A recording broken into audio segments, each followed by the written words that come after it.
রাজ্য সরকারি অনুদানপ্রাপ্ত শিক্ষা প্রতিষ্ঠান ও সংশ্লিষ্ট সংস্থাগুলির কর্মীদের বকেয়া মহার্ঘ ভাতা বা ডিএ মেটানোর প্রক্রিয়া ত্বরান্বিত করতে নবান্ন আগামী ১৩ এপ্রিল পর্যন্ত সময়সীমা বেঁধে দিয়েছে।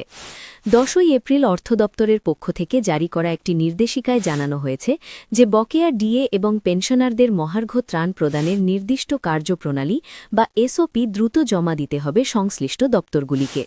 ২০০৮ সালের এপ্রিল থেকে ২০১৯ সালের ডিসেম্বর পর্যন্ত সময়ের বকেয়া মহার্ঘ ভাতা মেটানোর উদ্দেশ্যে গত ১৩ মার্চ ২০২৬ তারিখে অর্থ দপ্তর একটি মেমো প্রকাশ করেছিল।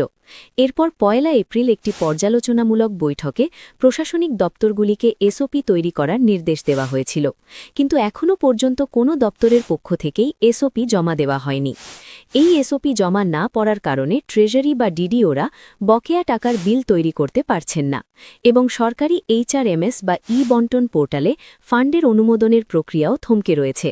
এর ফলে উচ্চশিক্ষা, বিদ্যালয় শিক্ষা, গণশিক্ষা, নগর উন্নয়ন এবং পৌর বিষয়ক, স্বল্পাংশ বিষয়ক ও মাদ্রাসা শিক্ষা, পরিবহন এবং পঞ্চায়েত ও গ্রামোন্নয়ন দপ্তরের কর্মীদের টাকা পেতে বিলম্ব হচ্ছে। অর্থ দপ্তরের নতুন চিঠিতে স্পষ্ট বলা হয়েছে, আগামী ১৩ এপ্রিল ২০২৬ তারিখের মধ্যে প্রতিটি অনুদানপ্রাপ্ত দপ্তরকে তাদের কর্মী ও পেনশনারদের বকেয়া ডিএ ও ডিআর মেটানোর এসওপি আবশ্যিকভাবে জমা দিতে হবে। সুপ্রিম কোর্টের ৫ ফেব্রুয়ারি ২০২৬ তারিখের রায় অনুযায়ী প্রথম পর্যায়ে ২০১৬ থেকে ২০১৯ সালের বকেয়া মেটানো হবে। সরকারি সিদ্ধান্ত অনুযায়ী গ্রুপ ডি কর্মীরা বকেয়া টাকা সরাসরি ব্যাংক অ্যাকাউন্টে পাবেন।